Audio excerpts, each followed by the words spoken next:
Welcome to Outback by Night, the recap episode for episode 5 for the Camarilla, SI, and Bahari from Red Centre by Night. We'll get everyone to introduce themselves. Hi, I'm Adam, and I play Charlie, our Camarilla Banu Hakim. Hey, I'm Art, and I played Jam, who was a guest Tremere on the Bahari episode. Hi, I'm Kai, and I play the Camarilla's fallen angel, Maxi.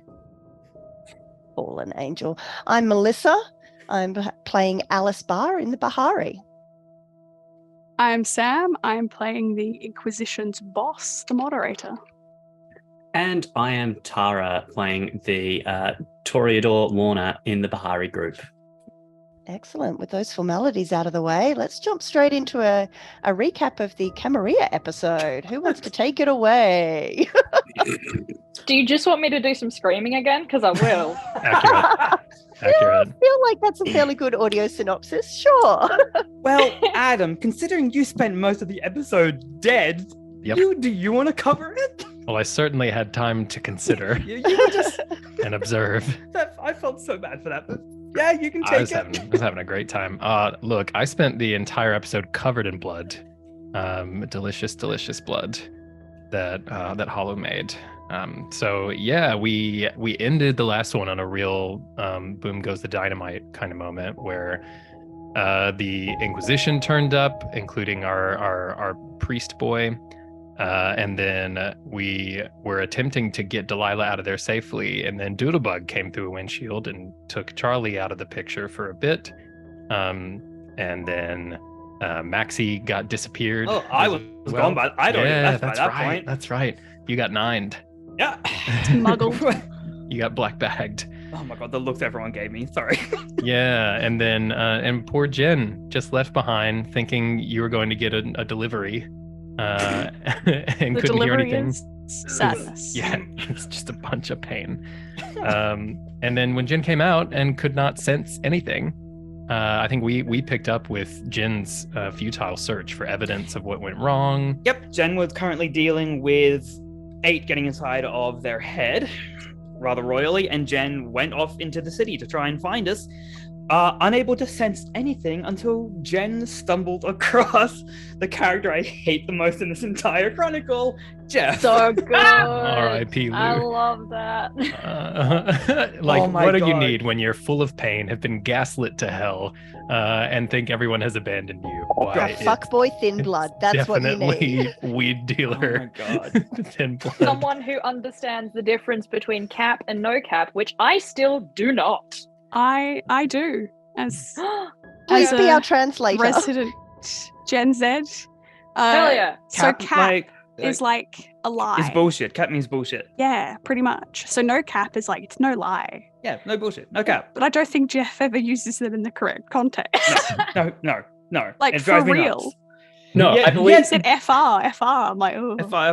Jeff's whole thing that my headcanon for Jeff is that, like, he, as a thin blood, has this escalating kind of Jenga tower of lies to try and still appear young, because he looks like he's a Gen Z, but we don't know how old Jeff is. We know that his dad is retirement age, though, so... Yeah. I think Jeff is actually someone fed a bot 1,000 hours of Gen Z slang footage, and Jeff emerged from it. Didn't it say he was 23 or something in the Yeah. I think in one of the episodes? I vaguely remember going, Yeah. mid-twenties, Sounds yeah. right. What But anyway, So he's yeah. 23, and I think he said he'd been dead for language like... that, and I say that as someone who works with kids because professionally. I'm 23 in January, so I was like, ooh, ouch, Jeff. So think he Jen said- and Jeff, sorry, what were you gonna say? I was just going to say, because I literally just finished the episode. 23 and dead for like a year or two, according to like what he says in the episode. We Bad. can't There we believe go. Oh, honestly, after the credit recording in the Inquisition episode, I no longer believe a single word that ever comes out of his mouth. But we'll get to that. We will get to that. I mean, to Scared be me. fair, he does work for Winters, so As soon as we knew that, we knew we couldn't believe anything that he There's said. absolutely more going yeah. on with Jeff than There was so much. ever appears. I got so much sadistic enjoyment out of watching Winters get reamed in his episode, but we'll It get to that was- too. We'll get to that. So I'll Jen say my and Jeff thoughts have on a bit that. of a heart-to-heart. Yeah, Jen and Jeff got that entire segment of their is absolutely fascinating to me. Jeff, very interesting character. Very interesting how Jen could only pick up the scent and Yeah. the sensory information of Jeff, who Jen finds out works for the Inquisition. Found out the next morning works for the Inquisition as a thin blood. Jen and Jeff came to an arrangement, information in exchange for vials of our blood. Jen initially offered their blood, then decided to bring Jeff to the maxi taxi, and I hate that we have to call it the maxi taxi now instead of the base or the plane. I'm here for the maxi taxi. I love That's it. amazing. I love it, but Maxi would hate it. Which It's on is file. precisely why everybody else uses that name for Oh, no, it. explicitly. That's the entire reason why Nora spray painted it on the plane, just because it would piss off her dad. It was just pure. I hate my daughter, but that's a whole thing. Then Jen and Jeff came to the plane. Still talk Jeff provided a. Ooh, Adam, can you cover what Jen and Jeff talked about? Because I was busy I was in my own brain at the time. Look, I mean, Jeff had this pattern of seemingly word salad, and then suddenly would drop these nuggets of evidence that Jeff actually knows quite a lot about Kindred, Oh, yeah. about local Kindred activity, about exactly what the Inquisition is up to and has done, and then would obfuscate again and be like, I don't know. I've got Want some this weed? theory that he's actually incredibly smart and a lot of. I mean, he does all his, alchemy. That has to have some basis in chemistry. Mm. So I reckon he's putting on a front for a reason. Like when you throw a bunch of pellets behind you so that the landmines get hit by those or the bullets hit those instead. Just murky. My question is if his dad's retired in the Inquisition, and I think there was a description of he walks upstairs and his dad's on an iPad, Mhm. and as someone who's just spent the last week with their parents, and my dad's quite into tech, and has got security cameras that pick up when people move at night, and he also has an infrared camera because we've got little bandicoots who come say hi in the back garden while we're all asleep, and we want to say hi to them in the morning. But you get a second Inquisition guy with a bunch of infrared cameras, he's going to know exactly what walked into his house, because Jen's not showing up on camera nice true. and warm and toasty. Do we know that his dad's one of the SI people who are really across technology, or is he one of the guys that's just held onto his job for ages because it's a well-paid public He's a service? lab tech. I mean, he's He's presented a as a lab lab tech. tech. He was at the scene of the car that when he beat up Trist. Yes. Yeah, and also he Yeah. the description of him is he's a kind of bogeyman for a bunch of Davis has a supernatural creatures in reputation. the area. Yeah, He's one of the best So and oldest. Well, Yeah, and the very fact few that SI they- agents make it to retirement, right? Oh, Mm. You're sure. doing something right. Yeah, he's got real Of course Danny then. Glover and Lethal Weapon energy. Yeah, getting too old for this His- shit. Yeah. Retirement prolonged due to a certain hacker, but He's figured out how to open PDF. good lad. But yeah, then there was a bit of negotiation about the deal that was struck there. Was there actually closure on the deal? Not well. I mean, Charlie had opinions on it, but Charlie had other things to do before Charlie had getting to that deal. Yeah, then we had that wonderful smash cut to you to Charlie, to you in the midst of your fight to the death. I think it was introduced to me before we got on. Rena was like, "Oh yeah, you've been fighting for all night. Yeah. You've been Yeah. stalking each other through the desert, taking shots, running, moving." And I had 2 or 3 superficial damage left to take, I think, before torpor, and Doodlebug was somewhere near the same. And so we cut right to that Finding moment in the people fight. responsible for sicking him on you. Yeah. Mm-hmm. And Zero Doodlebug dropped regrets. the super confusing kind of frenzied call, blaming Charlie for sicking people on him and coming here. Why couldn't you just do this yourself? Which very confusing for Charlie, who clearly did not do that or expect it ever see Doodlebug again post events of the past. But it was like one of those things where it's like, if I stand here and monologue at you, you're just going to kill me. So I'm going to just kill you instead. And then we had 3 rolls back to back that were decided by one success, I think, each 1 or 2 successes apiece. Yeah. It was tight, the margin. Yeah. It was beautiful watching. It was like Really? 7 to 9, 8 to 9, that kind of thing.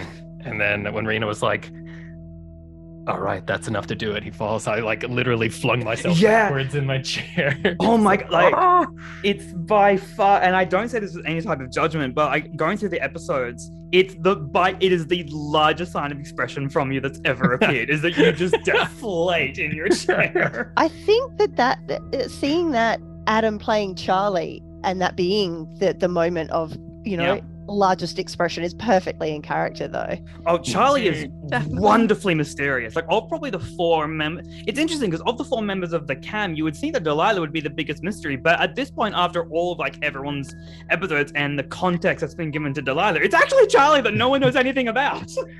And I think you have, like, as characters, Jen and Delilah both very much wearing their hearts on their sleeve.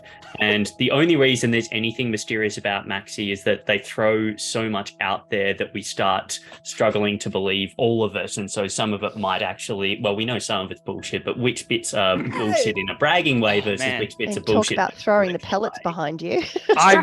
Charlie. I genuinely have an 8,000 word essay just on Maxie's bullshit ability. Like, just how much my shocked face, really? Oh my god. But I will not talk about Maxie for too long, but that's like a whole thing. I will not talk about Maxie for too long because I really just want to, like, at some point just pull teeth out of Charlie and get the fucking backstory that's driving me nuts. Well, if you want to pull teeth, Nora wants to put bullets, which also happened. True, Nora shot you. Yeah, because you were dragging Doodlebug's torpored corpse to the plane, and that's when Maxie got thrown out of the van by Jen. Maxie, who had 1 superficial damage left to take, almost went into torpor just from true faith because Maxie is squishy. Maxie is scarily squishy for a Ventrue. I had to pause the episode while I was watching it during that part because I just had to just walk away and take a break. I was so worried. That was tense. It was really... I kind of had an idea that it was going to happen, which, like, there was no way that Maxie was walking out of that encounter entirely intact, and like Maxie knows that, but like that's so Maxie got thrown out of the van by Nyan. I have fucking words for that kid. Got thrown out of the van, and literally just stood up, brushed themselves off, hand over the brand on their this fresh brand on their arm, which isn't going anywhere, and just looked over at their plane to see Charlie dragging a corpse. It's a real Spider-Man pointing at each other moment. Yeah.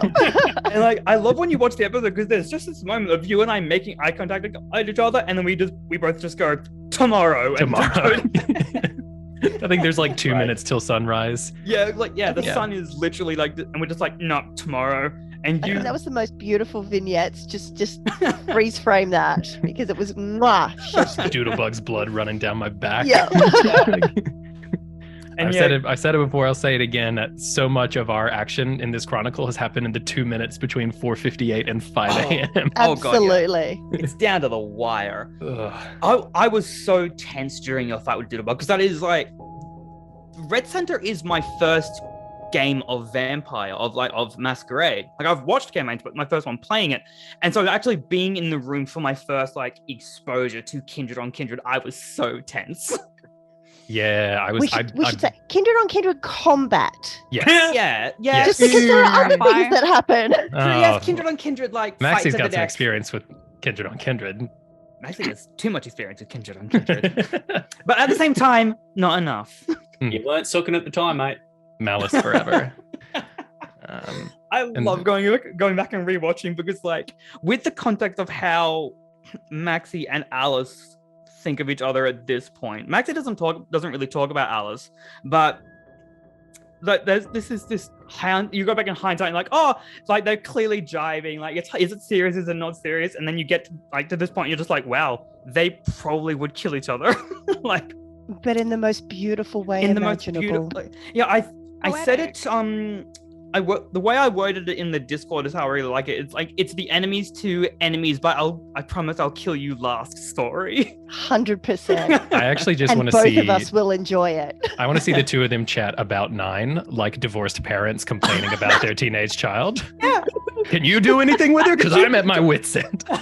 We've tried nothing, and we're all out of ideas. She's your Go kid and talk too. to your child. I am done with her. I'm busy with my child. Nines is yours. We agreed that Nines was yours because I have to deal with Nora. Look, it's not my weekend. It's your weekend. I was out of Perfect. I town. don't know what you're talking about. Yeah, you just don't look after I your have child, no and it's child. fine. I have a kid. Payments. Like, huh? What? Yeah, I'm looking after your kid as well. But then I'm trying to. Actually, just so that we can. Jen's mostly been the parent, like been Delilah's parent in this context. Yeah. Jen's Like- been like the older sibling who has Yeah. to take care of the child because the parents, The parents are are arguing. fucked off to who knows where. The Yeah. cool elder family member who's like, I'll give Yeah. you your first whiskey. It's Yeah, fine. like the parents are fighting and Jen takes the younger siblings out for ice cream. Like just Yep. that's so dark. But yeah. Then Charlie did not get. We'll get to Charlie waking up because that was, watching the Inquisition episode that Maxie was in, and Maxie makes the deal is made. Okay, if you deliver as a kindred, then we'll talk about not even quite like an alliance, but like if you deliver as a kindred, we can talk. And so then Maxie just looks at Charlie dragging this dead kindred and just goes, fucking perfect, beauty, excellent. It's gift wrapped for Here's me. one we prepared earlier. Basically, like Then he perfect. became a snack. Cash on delivery. Yeah. And then Maxie's unconscious. Maxie curls up in the storage room instead of their bedroom, and I'm not even going to start unpacking that grenade. Like, I'm pulling the pin on that grenade. Meanwhile, Charlie, I love how just you passed out with Jitterbug on your floor. Yeah. I'm not putting him on the bed. God, no. I have it It's like when you have like a flash of wisdom on your way home, and so you buy 2 kebabs from the kebab shop, one of which you get halfway through, and one of which you place next to your bed, thinking, when I wake up tomorrow morning and I am like too far hungover to even operate the DoorDash app, I will thank myself for a kebab that I can pop in the sandwich press. And that kebab's name is Doodlebug. Yeah. Oh, it's too real. It's too real. I don't like it. Stop. Yep. There will be But- fan art about that, I'm sure. The moment when I was decided to pick him up, I was like, I look at his throat, and then Lou just whispers, Diablerie, Yeah. into Yes. the mic. Yeah, I'd you forgotten hear- that yeah. happened. I was like, you're my Yeah. fucking Oh, devil on my it's- shoulder. It's incredible. Like, just planted the seed because then you just fucking wake up. Of Anyway. anybody it could have been, it had to be the Banu Hakim. Had to be. As someone who also plays a Banu Hakim in a different game, having someone whisper to you, hey, Diablo is an option, you're like, Oh god. already fucking thinking about it. You know what? Jesus At some Christ. point, non-Diablerie stops being an option. So Yes. it's just a matter of choices. Oh, yeah, sometimes it literally does stop being an option. Like, Yeah. as in the next, like the next paper stuck in evening. your teeth that it was wrapped in. I don't know. Oh, God. No. Then Jen and this is a fucking long recap for this There one was a episode. lot that happened in It was Yeah. full on. each of the episodes Yeah, this this is time going to around. be. We've really Episode come to 5 the was a lot. culmination of the story. Yep. Then Jen and Jeff then showed up while after Maxie was waking up. I believe it was just as Maxie was leaving the storage room. No, Charlie was dead. It was after we shot Charlie. Yeah, that happened. Yeah, because Nora. Oh, we're just going to gloss over that? It's fine. That's Yeah. how we stopped the aforementioned Diablerie. Which Nora was and in process. Nora and the brothers returned with apparently 8 gave them the day off, which is why they weren't around. Fucking 8. Maxie Don't get me lost that. started. Maxie Do not lost get me that started battle on fucking hard. 8. As someone who Oh. has no context for the different numbers bar 1, it's genuinely fascinating. I just get them confused so often. Oh, Yeah. 8's the So one did that we at the sucks. beginning. Yeah. Oh, yeah. 8 definitely sucks the most. Like 9 is a little menace. 7 is just confusing, 9 but is an 8 sucks. Angel. Thank you very much. So was 9 Lucifer. was an angel until 9 just flat out sold me out for like $100. Gotta do what you gotta do. It's the The hustle. girl's got a hustle. Like, I get it, but like at the same time, fuck kid. Bad opportunity I cost mean- with Aventru. She could have bilked you for at least a few grand. Easily. Like, she could have just gone, hey, how much will you pay me for my silence? And I would have been like, okay, cool. Well, you want the jet? And it's like, You'd have Imagine this 9 with a defaced, fucking plane. plane. Just get a Fine. pressure washer. It'll come right off. but Maxie woke up, Nora returned. Nora now has the rose in her possession. We walked in on Charlie having woken up in frenzy. Flagrante delicta. Yep, and you were Looking at his kebab. You were drinking Doodlebug. I did what? Because I was at 4 hunger at least, I think, Oh, yeah. before I got shot. Yeah. Yeah, you had no choice. Like that was just written. And so we're Oh. watching, and I thought, oh my god. I remember I was looking down. I remember saying in character, I was like, you know, I kind of don't care, but I don't want Charlie to do this. we should maybe. And then I could tell that Rena / Nora just lost patience and went, just shoot Charlie. You also had a Bang. reason to keep Doodlebug around. Yeah, yes. Mm. Well, You no, wanted to yes. use him as a bargaining chip. I did want to use. Yes, I need a Doodlebug alive, which is like you can see me when you're drinking Doodlebug. You just see me go, I need him. Like you hear me say into the mic, I need him. The conflict is very visible. Your phrase is, on- I could just shoot Charlie, but I like Charlie. But I like Charlie.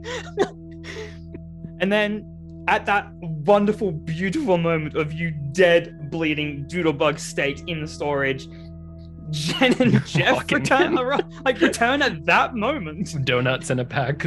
The room's Yeah. on fire. Fucked. And Jen then got to introduce Maxie to Jeff. Now there's a match made in heaven. Oh fuck. With So many offers of drugs. So with many. my yeah, pretty much like with my entire demeanor with that interaction, I was just sort of going, Maxie doesn't kill humans, but Jeff's not Really? human. Yes. Maxie explicitly does not like hurting people, but it's Jeff people. It's like every time Jeff uses the word caps, they become less of a person. I lose a physical year of my life. I, Kai, love Jeff, but Maxie had already had the night from actual hell. Yeah. Was peeling dead flesh off of their arm, and then I had to. But then Jen did what I will forever love Hollow for doing. So I love sharing a table with Hollow. Oh my For god, because sure. Hollow just So good. absolutely commits. I adore playing with them, and they finally did what I wanted someone to do in character, which is they had to go at Maxie, which Yep. was thoroughly absolutely deserved. And just even though it was happening to me, just sitting there and watching Hollow roleplay was a fucking treat. I love watching Hollow It's roleplay. a great callback too, because episode 2 maybe, like Jen pulls Maxie aside and was like, "You're gonna have to trust people. You're gonna have to let people in and tell them your secrets, or this is gonna fucking blow up." And here Yep. we are. Yeah, it's episode Everyone 2. fucked around and now Maxie's finding out. Yep. It's like episode 2 or I think it's episode 2 where I get one of my favorite sound bites I've used, which is Jen and Delilah talking about Max. No, it's episode 3 or 4, can't remember, when Jen and Delilah are talking about Maxie, and Delilah says, you can't force someone to join a group like this. They have to come to it willingly, and I have a feeling that Maxie will. And Maxie just unapologetically doesn't. Maxie refuses to let people in or play ball. Yeah. I must say from the outside, there was a real joy in watching both Maxie and Jen as characters have the moment of, there is so much weight on my shoulders right now. I need, like, it doesn't matter whether I should or shouldn't be telling you this. Ah! And just word vomiting Second Inquisition at each other almost simultaneously. And that was just, as a scene, so delightful to watch from the outside, because I've been in those situations where like someone tells you something or you tell someone else something and they just go, oh god, me too. And you just have that final like, oh thank Christ, I didn't know that I needed this, but I needed this, and also Yeah. both It like was also a really great moment of, as you said, those two characters have essentially been carrying the weight of the world on their shoulders, but they didn't know that the other one was also carrying the weight of the world. And so while they've been separately going through the struggles of, attempting to keep this group safe, attempting to keep an eye on everyone, attempting to continue wheeling and dealing and doing whatever their little politicking or maneuvering is, that moment of clarity where you both realize that the other person is going through pretty much exactly what you've gone through. You're not alone in this world. And that's not something that we normally see in a vampire game, because it is so heavily my rules, my way, I've got my deal, I'm going to go and do it this way. Yeah. You don't see that aha moment too often. So it was really nice. The fact that it is a Camarilla Ventru and an ex-Anarch gangrel as well. Like, when the campaign begins, like, Jen writes Maxie off immediately as a Camarilla Ventru. Like, oh my god, they're a fucking Camarilla Ventru. They're to a be wank. fair, most of us exactly. I mean, while Maxie doesn't despise the Anarchs, but Maxie just pities the Anarchs for the most part. So just wrote up the moment they found out Jen was an ex-Anarch. When Jen releases that, you can just see me roll my eyes as Max. And just, oh, great, yeah, that explains everything. And they just write each other off. They are about as opposites can be faction-wise. And yet, in this episode, they just looked at each other and went, oh my god, we've really been doing our best. Mm-hmm. And we've been doing our best in for Maxie, it's a very Venture way, which is a pure politics and manipulation. And Jen, as a gangrel, it's pure heart. It's pure Jen wants a family. And I love tactics. I love yeah. I love Jen Yeah. so much as a character. Oh god, yes. I adore Jen.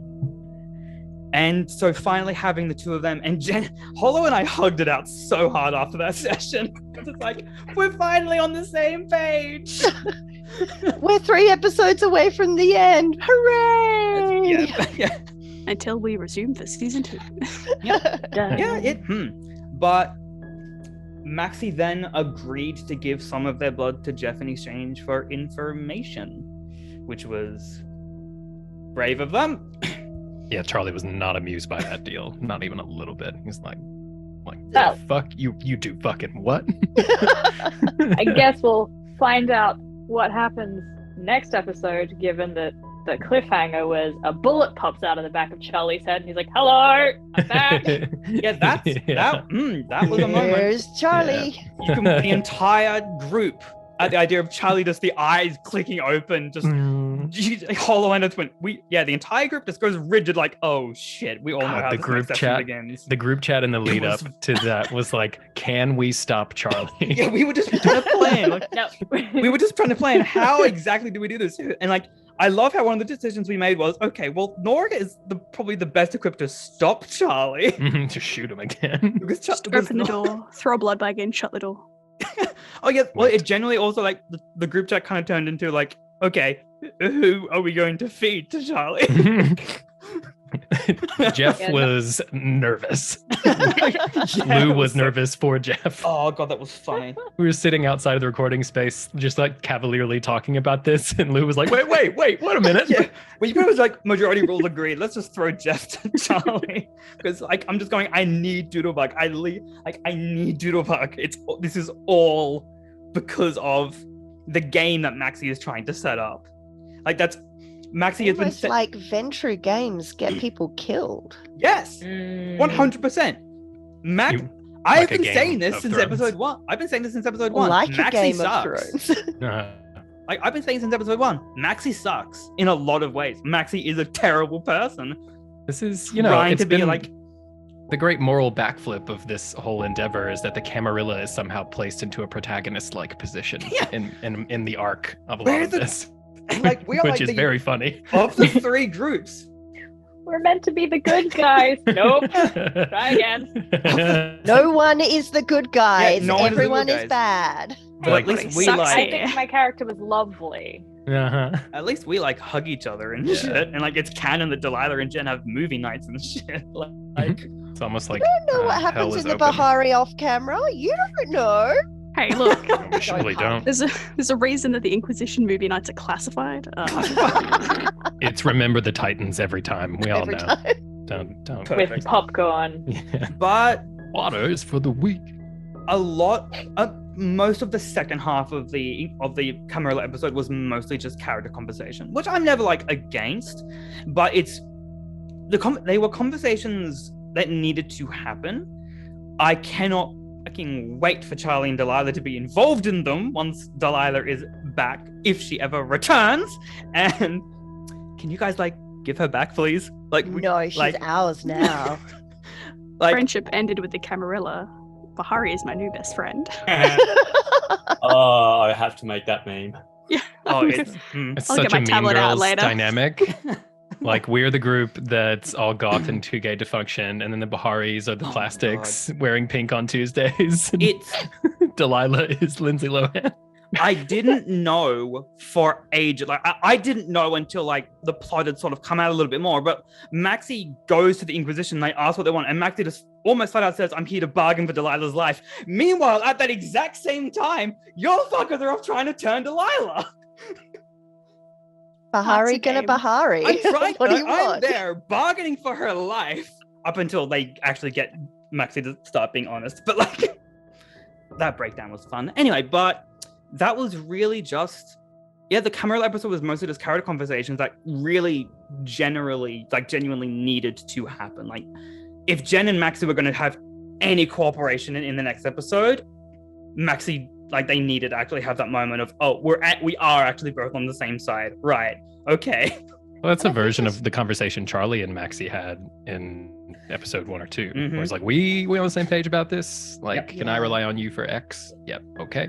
Cool. Because Charlie and Maxie both had very similar reactions to Delilah killing that waiter. And Maxie just sort of went, okay, I can work with it. Also, like, Charlie and Maxie anyway. Yeah, well, I think they can just both relate to feeling like cogs in a massive unethical machine that you have to make the best of while you're in it, and then not looking kindly on young ones being taken advantage of that way or being pushed. Yeah. But as well, that episode you had been doing splintered off and done your own sorts of things. You really needed to bring it back together. Yeah.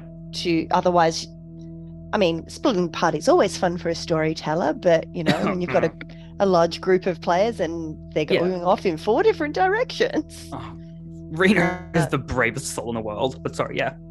Yeah, no, absolutely. Oof. So many different. Trying to keep so many different threads and make sure that certain pivotal moments happen at certain times. She's out there encouraging that we split the parties more than we are comfortable doing some of the time, and so like force it, as what happened at the end of your episode 4. Oh, like getting thrown out of a windshield. I mean, I don't know if I'm allowed to say this, so if I'm not, please cut it. But I was having a chat to Rena after our game or before the game, and she mentioned like a lot of the other groups outside the Bahari had gotten real comfortable with splitting the party and were fucking around and finding out, and the Bahari hadn't done splitting yet, and this was like the first time they had split the party and things had gone quite well for them in the past. And then the party was being split again, and maybe it was time for them to find out just a little bit, which we will get into in just a moment. Can't wait. Let's have a recap from our resident moderator of the SI episode. That's me. Hi. Oh man, I just want to start off with, I felt bad about bullying Matt. However, bullying Winters, that was good. That was real It made good. for quality viewing. It was pure enjoyment to watch. It was pure enjoyment to do. To be And then fair, he kind of deserves it. He was sassing the whole time. Like, that end decision of making him walk instead of getting a ride back to Alice Springs was purely based on his attitude the entire time. Fair. Absolutely fair. So it started off with the two split views of what was happening back at the Garden Now arc and versus what was happening between the actual group for the Inquisition. First up with UA going in and grabbing nuggies from Macca's once again, getting a letter inside, telling all agents to come back, signed really? by. The SI has a plant inside the Macca's? Who would have thunk it? Of course, it's a front. It's a front. To all agents come back, and the whole deliberation of if we go back, are we going to get killed? Because there is that I guess price on our heads sort of situation. Not to mention that they they have 7 with them. And then the juxtaposition between what was happening back at the Garden Now arc, with rocking up and just finding the place in shambles. Just officers everywhere, just making themselves look busy on their phones or just doing absolutely anything, playing with their chemistry stuffs in the labs just to see if they can make something that does something as well. It was, I could feel the moderator's just disappointment and just disgust of, I'm gonna have to clean all of this up. Watching the progression of the moderator walk through the rooms and the writing on the clipboard with each progressive room, I want a screenshot of the moderator's notes from, yes, they have fucked up. Oh no, they've really fucked up. Nope, they're still fucking up. Buy mops. Find mops. Scratched out. Buy more mops. It just turned into a hit list 20 minutes in. Yeah. I wasn't even that. It was proper, like, I had PTSD to being in a cafe and having a manager come up and being like, I don't care if you've got nothing to do, find something. And you're like, I hate this. I hate everything about it. Please jump off a bridge. But also, I need money. So I guess, sure. But also being in a situation where you've got like a bunch of colleagues doing jack shit and you're like, oh my God, someone's going to come in and they're going to see this. And I don't want to get into the shit, but they're not going to differentiate between the one person maybe doing something and the others who aren't, or whatever it is. I don't know. I got proper like retail flashbacks, and I'm so glad that I struck fear. This is a performance review. Yeah. Oh, just and it, finding out that they had been told by Winters to look busy, and just to make it look like they were doing something, and look like they're doing something in the labs, and that sort of like reaction of we're here for him and this is what he's been doing here. All right, I'll take that down for later. Just it was a lot of fun, but also frustration, knowing that I would have to address all these problems. And finally when Winters does arrive, he tries to get the gun off this guard, and sitting there listening to what the guard says, like, I hate you. I was like, go, nameless guard, go. You tell him what you I was feel. Screaming at my screen going, Winters, he's not going to give it to you. Walk away from the nameless man. God, Winters' entitlement gives me life.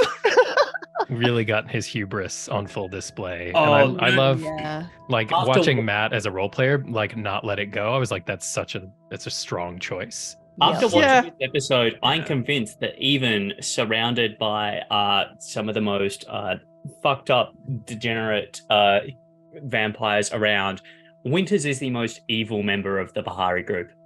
Oh yeah.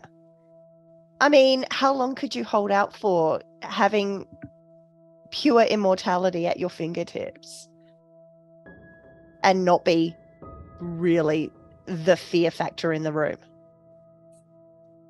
Yeah, Winters was the monster all along, folks. BBUG He's a Winters bureaucrat. confirmed. Sorry. immortal bureaucrats, genuinely a terrifying thing. It's like the premise of the Loki TV show. No Yes. spoilers or anything, but terrifying. But I mean, you're speaking of the hubris. That was the whole like sort of aim. I wanted to have the moderator just be demeaning as possible. So I tried to just call him Winters at any opportunity. He doesn't get the title of Mister. Sort of, that he's below me was something that I tried to do. There's a moment during, and it is a pivotal moment. It's such a pivotal moment that even Jason Carl called it out, where Winters refers to vampires as kindred in front of the two of you, and you latched onto that. I clenched so hard. I was like, Winters, you fucked it. Winters, you screwed up. Winters. It's so funny. I think there was a moment later on during filming, I have to remember when, but I accidentally said kindred as well. And I went, oh no, I'm a hypocrite now. Contagious. It's spreading. I was so nervous. I was chatting to Matt afterwards and he was like, yeah, some of those fuck-ups weren't Winters. They were just Matt. Matt was tired. Winters fucked up because of Matt. Yeah, getting to... When he so I knew beforehand about the change from Garden to Arc, and I had been waiting for the name Garden to just be brought up in any situation, because I knew I was just going to immediately interject and interrupt. And that's the part where it's like, I feel bad. The moderator just simply doesn't. Because we found out that the quote-unquote garden at Inquisition facility is actually called the Ark, and it has been since its inception. That name doesn't carry any connotations at all. Yeah, foreboding. Just a little bit. So wait, so we've got a garden that's now been called the Ark, which I don't know if there was, Book of Genesis overtones before. Well, it was the Ark, and then it got called the Garden, but now it's back to being the Ark. I swear to God, if we end up in Babylon, I'm unsubscribing. It's okay. Alice will build her Tower of Babel. You can all be invited, just you won't make it to the top. This I'm thank into. you. Yeah. I mean, can we also talk about the ivory tower? True. Can we also talk about the Arbiter going into Winter's office? Tower. That was so funny. Finding also the, just showed the whiskey. Like they're in the same font and pointing at each other, like such just the mirror hypocrisy nonsense.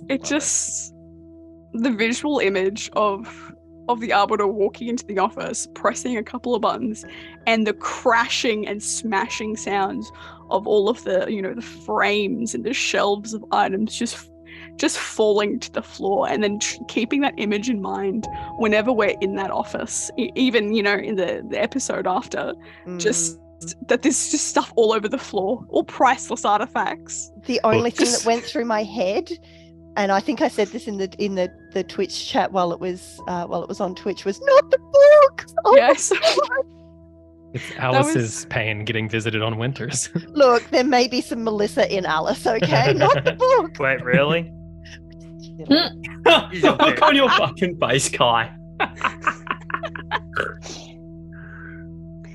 But the Arbiter, he does love that whiskey. It's why a moderator carries around those mids. It's just one of those little details, that I sort of threw in there to try and sell the story that we've been working with each other for a long time. We really need a couple of those, and I think you two worked so beautifully together. You both picked up on the same things at the same time. Your back and forth was just delicious. We had only actually met that day, in person to properly sort of chat, and we sort of theory crafted on the drives over, just sort of putting things forward and going back and forth, and catching up on details that may have not been known by either party and such, which was a good fun, and I think that really helped sort of, I guess, get the picture going of what was happening. Absolutely, and really you only need a couple of those elements to come through in the episode. It's a fairly short period of time. You've got to sell the story that for sure you have been working together. So the fact that you two looked very comfortable together, and the little witty back and forth you did very, very well. Thank you. It was really great to watch. I'm glad. It was something I was hoping it would come across that way. Yeah. I was worried for a bit that it wasn't. There's very much this energy of, oh, we're colleagues who have been working together for ages, and there's that bedrock of respect, but we don't have drinks outside of work. Yeah. Yeah. There was very much that energy of this deep mutual understanding of how the other one operates. Strictly work husband and wife. Yeah. Strictly work. Because Minus the drinks husband and outside. wife. Yes. So to hear you had only met that day is baffling to me. That's phenomenal role playing in that case. Thank you. Yeah, we had chatted a couple of times over call, but not in a huge amount of detail. But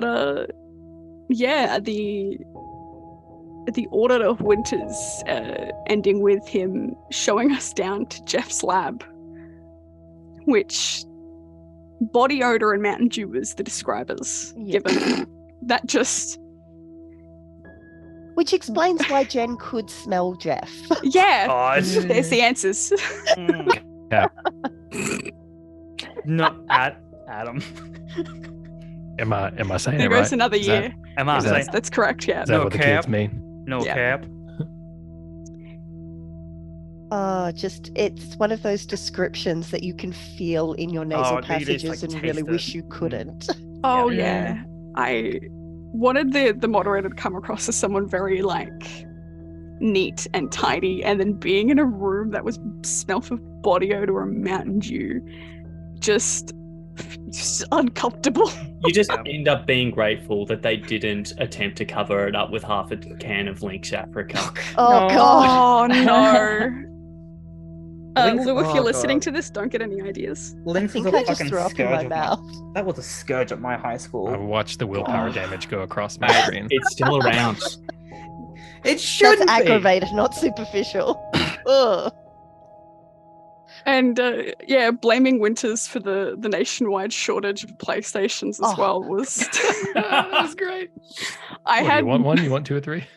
I had made sure when I was watching all the episodes as they were aired to sort of note down how many had been put into Jeff's lab. Wait, so that when you personally audited?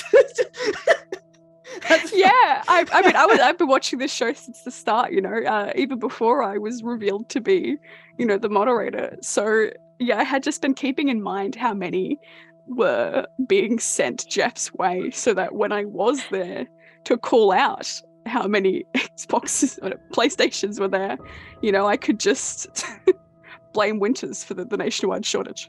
The great Auditor's gonna callback, audit. world building. I love it. Yeah. But getting back, upstairs, Winter's trying to convince us to go see, this apparent sort of basement with these urns full of kindred that isn't on any maps, was sort of red flags, at least for the moderator, of he's going to go try and kill us if we go down there. He's trying to limit where he can take us, since we don't know what he's actually done physically to this place. Yeah. It has been a good long while that we have been gone from here. How long Yeah. has it been since the moderator and the arbiter looked after the Ark? I think it was about 14 years, if I can Right. remember. Oh, that's why it was significant that you seem the same. Yeah. Yeah. I figured it had been at Secrets. least 10, but I wasn't Yeah. picking up on any actual particular clues.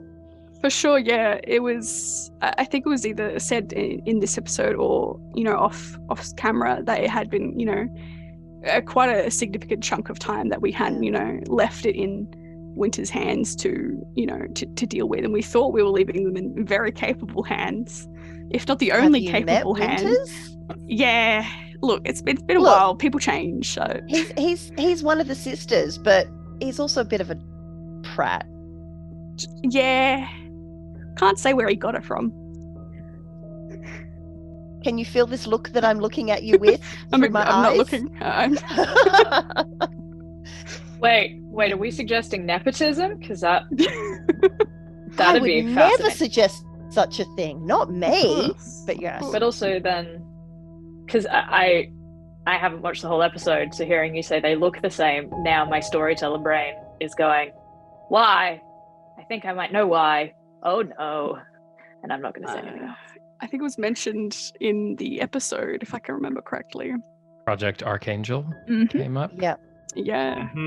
And not all a terrifying sounding No, I'm implication. sure. Description of what Thing that that project jumped out to was, me- though.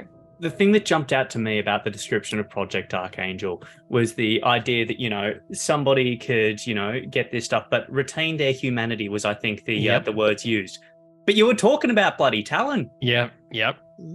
The least bloody human of all of Hey, us. look. I mean, Here's the thing you need to learn Oh, about so we're humans. agreed on that. That Talon is a monster. Great, excellent. I'm glad. hey, everyone's a monster here, okay? None of us are good. Look, Hell- between hell the is empty. teenagers Fine. and Alice and I are Talon, both I think human. we've got our monsters covered, really. Yeah, like Mhm.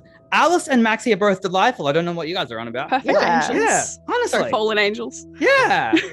Hey, whoa! Alice is not a fallen angel. She's a risen demon. Thank you very much. Not a fallen angel. Yeah, No, makes she is sense. not a demon. In case anyone thinks that that's Honestly, verbatim. nothing is off the Surprise. table right now for me because we got vampires. Oh, is that the we time got already? I werewolves. think we need to move along. We got mages. We got fucking apocalypses. Oh, and we found out that there were also other supernatural creatures. Yeah, not the Mm. only ones in Alice Springs, which is quite Alice Quite Springs, interesting. it's become quite the Hellmouth, which is Fucking crowded there. Almost a reason for it to be, I don't know, not under any one particular organization's control. Didn't Jeff Nah. also just gently drop that he'd had a werewolf over, you know, for a bit Yeah, of yeah, no, nighttime he fun did. times? Yeah, that came up. Werewolves and others, I think he said. Yeah, he implied that there was more than just the werewolves. we're not shaming here. But he I'm didn't just- fuck Jeff. him. He did I'm- not fuck yeah. a werewolf. We're not shaming, we're fearing. Yeah, I'm not shaming, I'm doubting. Jeff? Really? Sorry. I'm sorry, Lou, but like, I love you, Lou, but Jeff couldn't pull anyone. Oh, Jeff, Jeff. the fuck boy who doesn't fuck. The word for that is boy. Oh, dear Boy. God. Jeff is no Jeff, fact. the boy. Right, The- all the monsters are Boy here. wonder. Vampires, werewolves, incels, they're all here. God, the description of Attempting Jeff's. to uncover a new level of thin blood alchemy by doing No Nut November. Oh, God. Oh. What's the resonance on that? Oh, I don't even want to I'm think so about it. sorry, Lou. Dramatic. Willpower damage. It's either going to Christ. be very melancholic or way too sanguine. Take a pick. Hey, growth. Don't like the energy of that at all. Well, I'll just move along then, just Yes, to cover yeah, that up please. quickly. We detained Winters because, he was dodging questions and Uno reversing them back onto us, Yeah, blaming us for everything he's done here in the last, 10 plus years. Taking all of his items, getting rid of those ashes and taking his phone as well was one of the things that I had sought out to do was got very grounded. It was watching Winters be stripped of power was very interesting. one would call it satisfying. Oh, it was look, I say interesting, but it was delicious. Yeah, we've had this like assumption of his near omnipotence locally, but there's always been these whispers of like others who shouldn't know what he's up to, and it's like finally. I've been chickens afraid of fucking my come own home. character. Every time the moderator's been mentioned, I'm like, damn, that's me? I'm scared. And then we got to maybe the most tense scene in the entire Chronicle so far, with our three members of the Inquisition at each other's throats. Yeah. Where the opening moment is Talon slamming Triss against the van. That was Yeah. full on. I remember sitting there and just being like so nervous, like, not just the heat from the studio that we were in, but just the nervous sweating of, oh God, is, what's going to happen, and I did half expect the table to be flipped and like them actually go at it. I think it the line was, was, "Don't think you're not expendable." Yeah. Something like that. that yeah. just, Oh. and then Triss just egging him on, if you're going to do something, do it. something. Yeah. And Let's see it. then calling his bluff. Essentially, it was just insane. It was And an then- incredible scene. I loved it so much. And then Dr. Yue being mum again. Oh, Children. I feel Stop. I feel I so will bad. turn for this you. car around and we will go home. Oh, that That's was, Now it. we're getting Back to some Winnipeg. nuggies, and you are gonna hug it out. I'll drive until the sun comes up, and then we're just crashing because It's like is Dr. Yue driving? That was Trying to the figure mental out who was I must driving. be. the mental image I got of like Yue just that was beautiful. Just Yue just dropping at the the wheel. horn just like. They have such like Little Miss Sunshine energy as a group. Mm. Like utter dysfunction in this crazy van going across the country. Oh my god, I'm not going to be able to unsee that now. How dare you? Uh-huh. Oh, that's Uh-huh. so brilliant. I didn't even consider that. Oh, that's so funny. Little Miss Yeah. SI. I did also Oh. like Trist constantly poking the bear with the, oh no, I'll just stay in the van. That No, was no, so I've got funny. one job. Yeah. I'll just stay in the van. That was, to me, that definitely felt like after, egging and calling Talon's bluff, that was the rubbing the salt into the wound of Oh, Talon yeah. can't actually do anything. Yeah. Yeah. That was I mean, I think- brutal. I feel like Kai and Maxie might have different words about what Talon can and can't do, but at least to Trist, Talon can't do anything. Yeah. It Maxie's thoughts on that entire trio is so I've spoken with Joel a fair bit off camera because just because we had so much to talk about after the episode I shared with them, and then we talked about the episode that just their episode which just aired, like their most recent episode where this fight happened, and I mentioned to Joel, I think it's very amusing that Trist is getting salty about having to always stay in the van after the interaction where it was 100% right for him, the human, to stay in the van. Mm. Like, where in the one place where, because he could only hear Maxie through a microphone, Maxie had, he was completely safe from Maxie. So, that was the moment where it was brilliant of him to stay in the van. I think it has think- been mounting. Yeah, I think that that Trist tension's been mounting for a while. takes umbrage at being told to stay in the van Yep. and having that agency taken away from him. Mm. Feel free to call out and say otherwise. It's Trist has been Trist is, you can very much get the impression at that in those games that Trist is on a level very aware of his mortality, frankly, he doesn't have 99% of the rest of it, of the rest of the big swingers of the game are dealing everyone here in this call is more or less immortal. Oh, yeah, Trist has been the quintessential human in the entire cast. and because of, to a degree, because of that presumed I'm going to use the word to presume, because that presumed fragility, he's having to deal with never having a hand on the wheel of the bus. He's at the mercy of the two. Supernaturally inclined. Yes. I'm going to word it that way. The two freaks on the team. Wow, But- shots fired. I think that's what makes- all four of us. I can remember all four of us are freaks. Tristan's fine. But it's very interesting watching. I just love watching the SI episodes in general, but watching to see how Trist is having to navigate this game purely through his wits and his ability to improvise and adapt. Mm. And yet that his agency, despite the fact that he comes up with these ideas just on the fly, he's constantly told, stop. I Yeah. think in a way, because of him being the quote unquote, human of the group, he's also very much underestimated in situations. Mm. Because I reckon there is stuff that he can, really pull out and, Well, I think he's show the one what's with the what. most points in firearms in the SI group. Like, give of that all man three a of gun them, and he's look, the make only him one go. that could do anything in combat.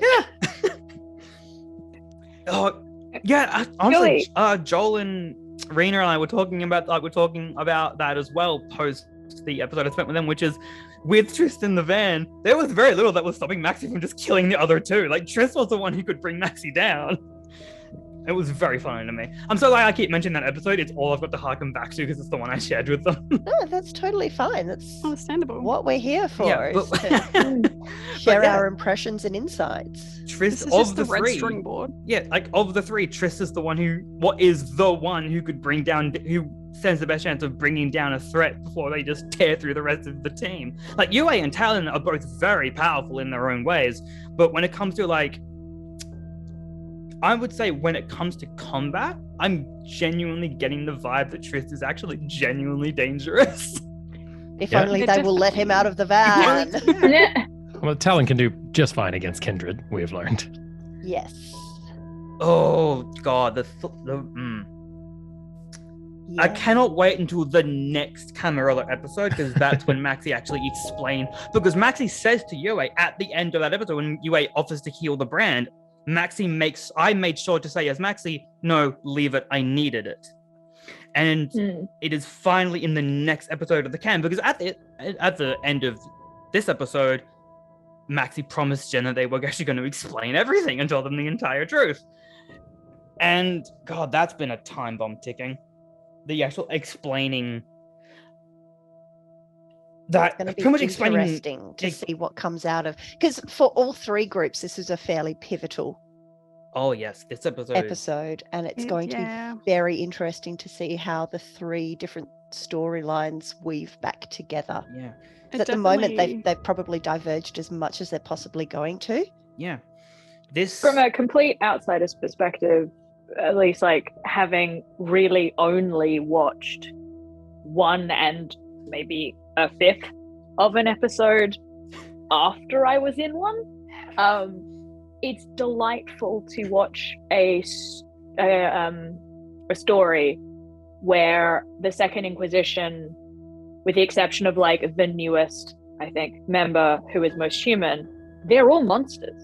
And they are the most dysfunctional. Like the Camarilla scream a lot and need a lot of help, but they seem to actually care. Like, I don't know about care about each other, but they do realize that, like, no, we have to work together, and the machine is what we're actually up against. Yeah. The Bahari, which we'll get to, genuinely seem to like each other, and the Inquisition are all like, we're the giant monolithic organization that is actually the worst to be a part of, and we are the most monstrous because we believe ourselves to be right. And I think there's something really beautiful in having, especially in a vampire game, the people who are human and quote unquote protecting humanity having no nuance and being like, we are right, and the ends will always justify the means. And that is truly what makes people monstrous, I think. I think I said something in the episode as well. We're not the monsters that we hunt. I can't quite remember the context behind it, but I do remember saying it. And it's true. You boil down the entire SI into thank you 6 words. Yeah. We're not the monsters that we hunt. We're worse. We're considerably worse. That's how we catch them. Yay. But yeah, that whole, it's so hard to summarize what happened in that entire conflict, because like they made plans and tore each other apart at the same moment. I think it may, at least, hoping that it's both, I guess, humbling for them, or at least teaches them both a sort of something that they can, perhaps see things. You and Yue both. There was an because we're both doctors. The implications that there was to me, like for me at least, watching, you've got the start of the episode where the Arbiter and the Moderator, who were these from the very beginning, these two figures of like absolute firm, well-established authority, they arrive, they're going to get things back into shape. There's like, oh my god, look at the mess this is boiled down into. This is chaos. That we are going to clean this shit up, including stripping Winters of everything. And then, so like that establishes except the suit, he still has that on. Suit. Yeah, and that establishes the Arbiter and the Moderator as like these new concrete, like these new pillars of these new pillars within the SI. And then we have the entire scene where it's the three of them just tearing each other apart, like they're tearing each other apart. They can't stand, like they can't handle each other. They don't know what they're doing. They kind of like they have 1,000 threads, but no idea how to follow any of them. And then for the episode to then essentially end with them arriving, knowing that trio, like absolute dysfunctional trio, who if they were to work together are actually highly dangerous. Oh, great! Now they're with the Arbiter and the Moderator, who could actually straighten them out. Bitches. Yeah, they have returned to the two figures who have now established themselves as great. These two might actually sort the three of them out, and then they can actually become a genuine, true threat. Fingers crossed. Hey, yeah. I think as well that their dysfunction and their fragility when it comes to, you know, I guess as a team, I guess also stems from Winter's, you know, just not quite being there. And well, no, Winter's invited them to the garden. I think it was a setup. Who knows? And basically told them, get comfy with each other. You're going to be working together. Didn't really give them much of a directive.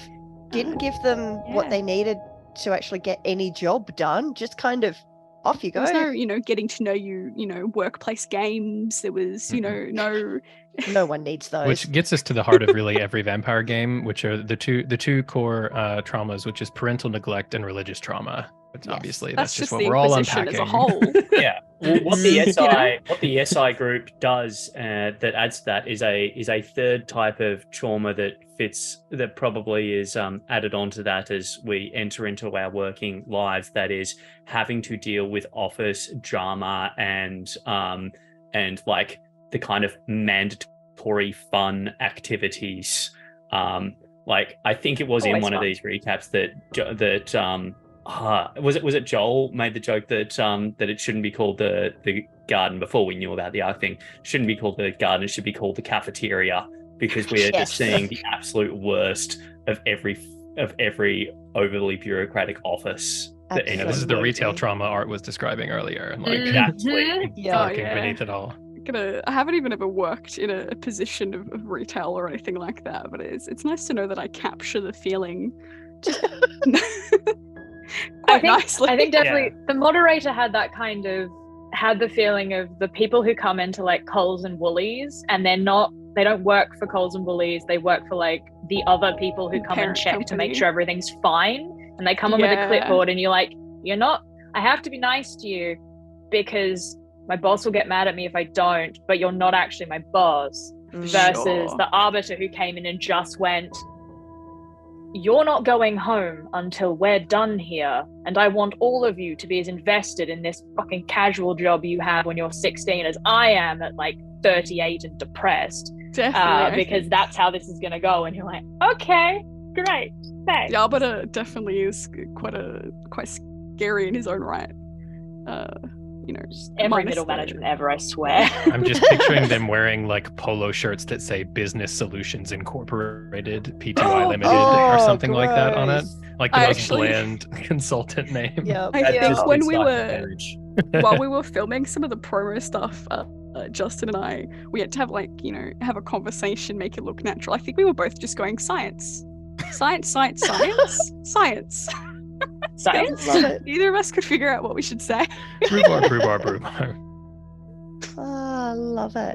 So we will pick up next episode with the SI group actually arriving on base. Yeah, definitely. Interesting. They get to interact. Interesting to see how the new bigwigs in town, treat them. No, they threw a laptop at Winters. They did. We get to see them actually. I mean, what laptop? I didn't see a laptop. No laptop, no workplace dysfunction. Nope. I didn't see a laptop. No company property got thrown at anybody. No, is that part of an exorcism ritual, or? That's you've just gotten fired, sort of around suspension. Right, so it's a gold watch for retirement and a laptop for being fired. Got it. Hey, if I throw a laptop at Winters after he's fired, is it still workplace harassment? Like he's not working with us anymore. Oh. They used to call it throwing the book at someone in my day. careful with that thing. Be careful with that thing. It's scarier than a gun. Unfortunately, laptops you can only open once. Yes. We're fresh, hip, and cool here at the Inquisition. I will keep shit, Adam. Shut up, Adam. I will keep Hi there, Maxie. Shit. Charlie would have said that line too. Yeah, that's why I said it in his voice. Adam did. I have that soundbite. It's in episode 3 where Charlie genuinely looks at the laptop and goes, "Be careful with that thing. It's scarier than a gun." So good. Haven't been proven wrong yet. No. Someone needs to clip that moment and then I have it. going, I throw the laptop at Winters. Yes. Yeah. Please do. That's please a stitch TikTok that. moment if ever I saw Like it. that for TikTok. I can do that. I think it was. Did you and I do the math, Melissa, with how long it would take Winters to walk back to Alice Springs? We did, I and I can't for the life of me remember what it was. I got on Google Maps. I think it was 5 hours. Something like that, yeah. And he has no phone. I don't know if he still has his keys, but he has no phone, no nothing. I'm not mean, I swear. Except you are. Just a little. Only to A Winters. little bit. There's not many power moves out there like making someone get out of your car. Like that is like such a local. In the middle of a desert. So Had to assert according myself to somehow. Google Maps, to walk from Pine Gap to the McDonald's in Alice Springs is absolute best route, 5 hours 11 minutes. And I should also add that the location for Pine Gap, as far as Google Maps is concerned, is the gate. I think we dropped him at the gate. I think that's where we bid him goodbye, and that's when we saw the van of the actual group of Inquisitors rock up. The no throwing of the laptop, and we're standing there as they pull in. Excellent. And if any ASIO agents are currently listening in on this, we have no intimate knowledge of Pine Gap. Thank you very much. Fictional recreation of Pine Gap. Yes, Pine yes. Gap. Whatsoever. This is a work of fiction, and all mentions of any places, real or otherwise, are purely fictitious. Thank you very much. Don't make us sign it. Maxie killed Harold Holt. Sorry, it's just fine. Is this why Maxie doesn't like the ocean? Oh, that's a one shot. That's Maxie is Harold Holt. That's the backstory. Maxie, I love how that's actually. I missed that one shot. Was so good. We did when I first joined, because I joined very late compared to everyone else. We did a one shot to sort of just get me into the party, and it was set in the ocean. And I'd like to point out that on everyone's lines and veils, there is one very specific one that just pops up randomly, which is never include jellyfish. Brackets don't ask. That's me. And then what does Rena do? Sets the one shot in the fucking ocean. Not all oceans have jellyfish. I need to make a note.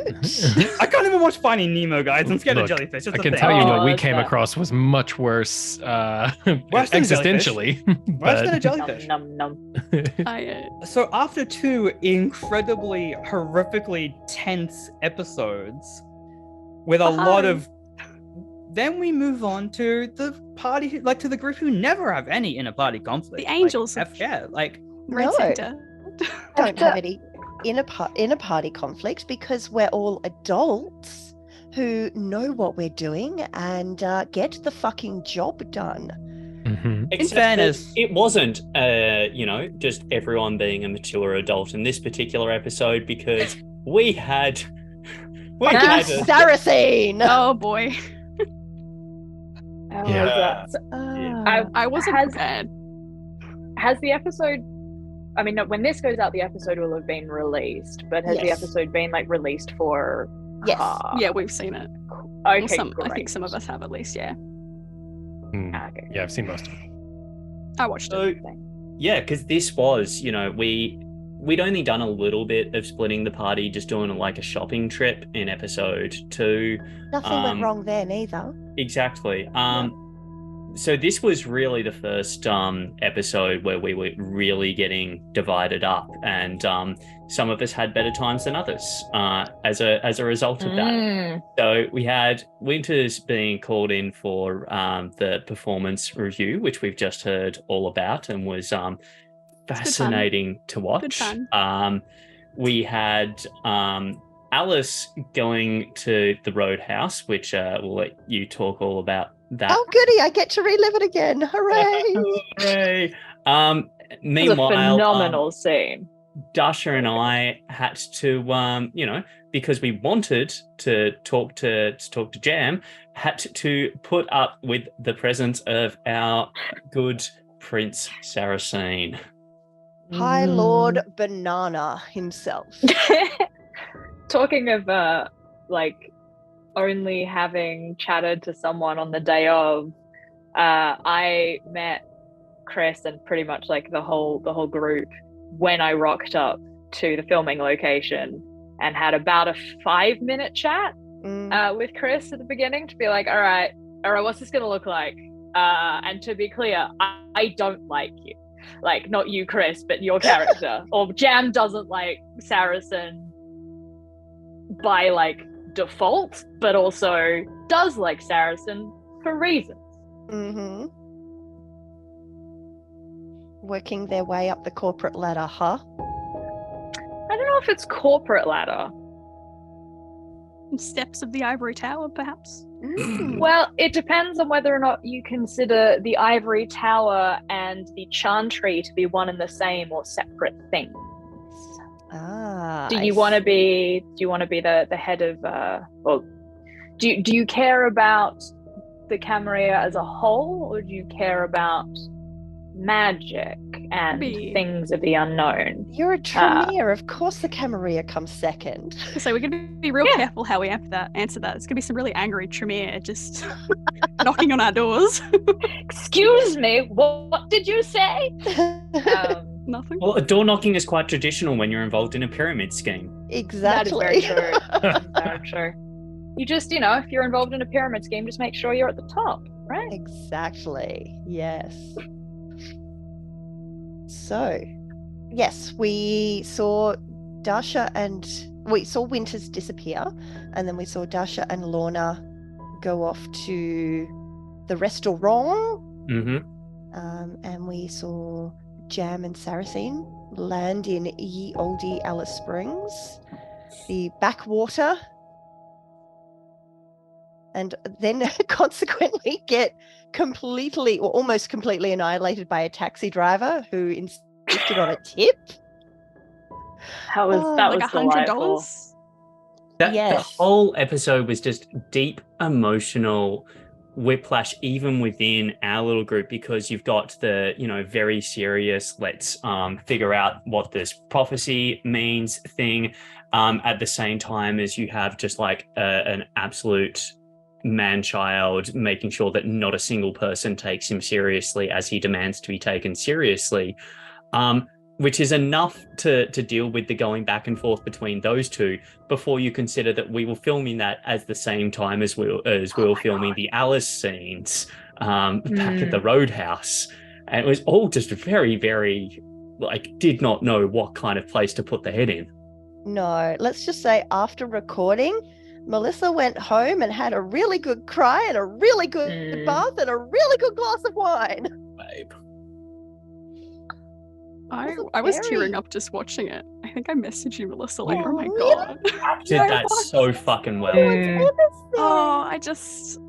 were so many, I think I also mentioned on the Discord for the Cam episode, Maxie's whimpers, and then seeing it, 2 different episodes later of, the just heartache in Alice's voice. Oh my god, I had to get tissues. It was terrible. I was so sad. The little break when it's like, don't remember or don't want to remember, and you just break. It's so fucking good. Thank you. It's good in the way that makes me sad. Oh god, yeah. Mission accomplished. The highest compliment I can pay to a very emotive scene is I can't watch it. And I literally had to stare at my book and just look at all my notes of my character and be like, I'm just going to listen to this because it is amazing, but I cannot physically look at this right now, or I will become a puddle of just internal feels on the floor and to be incapable of continuing to be the shitty Tremere I needed to be. I'm gonna blush. I'm not. It's just the heat. It's just the heat that's making me blush. Well, thank you. It was very traumatic. Rena did a marvelous job of taking me through some internalized trauma I thought I'd gotten through. So thank you, Rena. I'd like to thank God, my parents, yes. Mhm. But yeah, we got to see a little bit of why Alice is the way Alice is. And I like to think also why she is the tough nut that she is. Because 100%. quite frankly, if a fucking mage is touching your face and taking you through traumatic memories of your background and you call them out on their bullshit, I'm not going to tell you what she has in resolve and composure, but it's pretty high. I also like being able to cross-link that to the Camarilla episode that was issued first. And I picked up as listening to it, they're like, oh yeah, the roadhouse was burnt down a couple of days ago, and keying that back into going, oh, Alice doesn't know that that's happened yet. And we got to kind of like, so the audience are going to know about the roadhouse being gone before. I mean, I don't know, Melissa, if you actually knew out of character whether that had happened yet or not, but I know everything. No, I didn't. No, okay. Because I watch every episode. So yes, I did know. And that's why, so like for a few episodes, I've been like, Alice needs to get to the roadhouse. Guys, I know we have a storyline, but Alice needs to get to the fucking roadhouse. And that's why in this episode, she was just like, nah, I'm going. I don't care about Saracen. He's not my prince. I'm fucking leaving. Bye, Felicia. Yeah, it was rather interesting to come in and theoretically only interact with half of the Bahari because the other half had buggered off for the episode and gone their separate ways. May have planned it that way so that she didn't get pegged as your Bahari as well. If anyone found out about Tasha and Lorna, she could fly under the radar.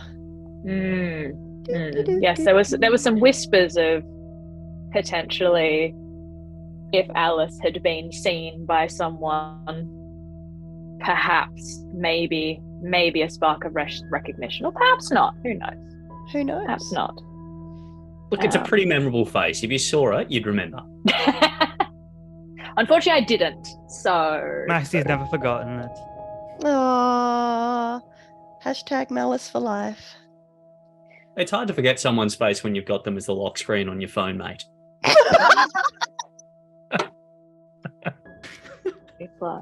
I will neither confirm nor deny that Alice may have put it there. Isn't my phone? I mean, I'm keeping it, but it's not my phone. So I guess as far as like recaps go, the episode starts with Winters and Alice getting out of Dodge, at least getting out of one Dodge and getting into another Dodge. A much dodgier Dodge. A much dodgier Dodge. Saracen and Jam rock up on a private jet, harass a taxi driver, and go to a restaurant where they choose to not eat. Well, at least not eat the food there. Yep. There was a vision that occurred that theoretically for the audience answered some questions. Whether or not it answered all the questions for the Bahari is yet to be determined, because I don't think Jam was fully forthcoming with what they envisioned. We had the interlude with Alice going through some pretty intense PTSD. Saracen was diverted at the back end of the episode by the sheriff, which was interesting. To go and rescue a pilot with their head who had his head stuck in the toilet, of which the response was and then the follow-up was he's naked, and Saracen went, Jam, I gotta go. Which is beautiful. Diverted and back end indeed. Yes. Yeah. What a thoughtful and caring prince. Yeah, I think after that there was predominantly just a fair amount of discussion and a bit of sharing of information, and then a lot of sass. Sass was strong. It was delicious. It was even higher than usual for a Bahari episode, which is difficult to achieve. We've got a pretty high standard to which we hold ourselves. I think Jam brought their A game, quite frankly, and I'm here for it. Oh, definitely. Absolutely, you did. It was so satisfying having you around, like having someone who was like giving even better than they got in terms of the sass was just a completely different dynamic to what we're used to in that group, and we had so much fun. So thank you for bringing that.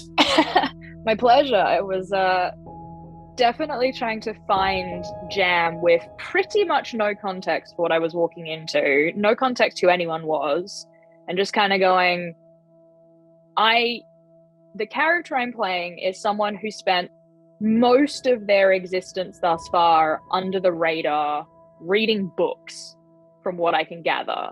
Can't relate. And has suddenly kind of popped up in a way that is both incredibly helpful, like giving a bunch of information that theoretically the Bahari weren't going to get any other way, but also then being able to sit there and say, but I now know things that you probably don't want anyone to have picked up on, and not necessarily by conversation, but just by also being, I mean, in terms of like Melissa, you were speaking before about like Alice's resolve and composure. There is a good reason that Rena was just like, no one gets to see your character sheet. No one sees it. I'm not sure I had a stat lower than 3. Oof. And intelligence was definitely not 3. I think most of my dice pools I ended up rolling between 10 to 13 dice. I think one of them might have cracked up to 15. Yeah. Yeah. Watching that section, you were picking up a lot of it. It made a beautiful sound. Oh, it did. And also just, as someone who predominantly storytells, so doesn't actually get to do the player rolling dice, being able to step in and play a storyteller NPC that actually gets to roll dice is very satisfying, because you can sit there and you can be like, I am not a player, so what I'm doing here is technically game breaking, but it's not, because I only exist for a very short space of time. And I'm allowed to be awful because I am the exact thing that the players need to push against in order to get further, and I'm allowed to actually be completely hated and be sassy and be all of those things and just kind of sit in that. I get to PC a villain, and that's like one of my favorite things to do, is just like, let me be a villain. It's great. So good. I love it. So good, isn't it? I mean, we're all PCing villains here, but speak for yourself. Alice is fucking light and doing sunshine. like their absolute best. Oh, Malice. just you two to be the defensive ones on that.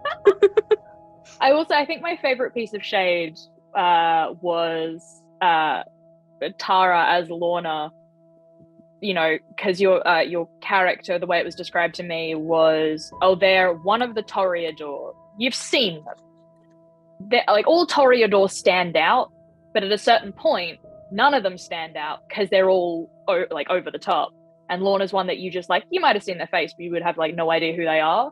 And so just being able to go like, I'll nod to you in Elysium if I recognize you. If I could pull your face from a crowd, just because, especially for a Toreador, being like, oh yeah, you're not actually unique or special or all the things that Toreador does. Like, it was very fun to also come at it from a storyteller perspective, be able to pull those threads of what I knew about like the different types of characters, to have a Tremere and kind of under the radar go, yeah, but you're not actually in control. Look, between that and the sheer aggressive tackiness that was Saracen's entire everything, Lorna took a lot of psychic damage that episode. Can we discuss the suit? I feel like the suit is the real character. And the Chris suit is wearing Chris. Exactly, right? It's like an animated suit of armor that just takes new corpses within it every so often. Like, the hue is impossible, and lighting it was disgusting, quite frankly. What's that superhero quote? It's like, he was nothing until he put on the suit. If the suit it made fits. the character, it absolutely brought that character to life in a way that I think anything else wouldn't have. Because every other character was so somber by comparison, and then you just have, the whole point of the Masquerade is all kindred remain hidden, and Saracen's either being like, what up, my homies, I am here. Standing in the car park of the restaurant, just going, I'm going to take your car and you're going to love me for it. And everyone clamors to give them their car. Yeah, or just like turning to the taxi driver and going, clean yourself. Yes. Like, just obvious, like not giving a single shit about the Masquerade because he doesn't have to is very enjoyable to watch. And I definitely think the yellow suit helped. I guess when you've got a monster on your payroll that will clean up all your Masquerade breaches, you can do whatever you want. Also, a lot of the time, so we got to do a fun thing right before the episode, a little behind the scenes, where Rena told each of us how many dots we had in each of our disciplines, but left it up to us to pick what they were. Mm-hmm. And we got to play a lot because we kind of shared quite a few disciplines. So going through the book with Chris and going, all right, here's the different disciplines based on your character. Here's some fun things you might want. And it's alluded to in the episode, so I don't feel bad sort of explicitly saying it, but Rena, cut this out if you don't want it.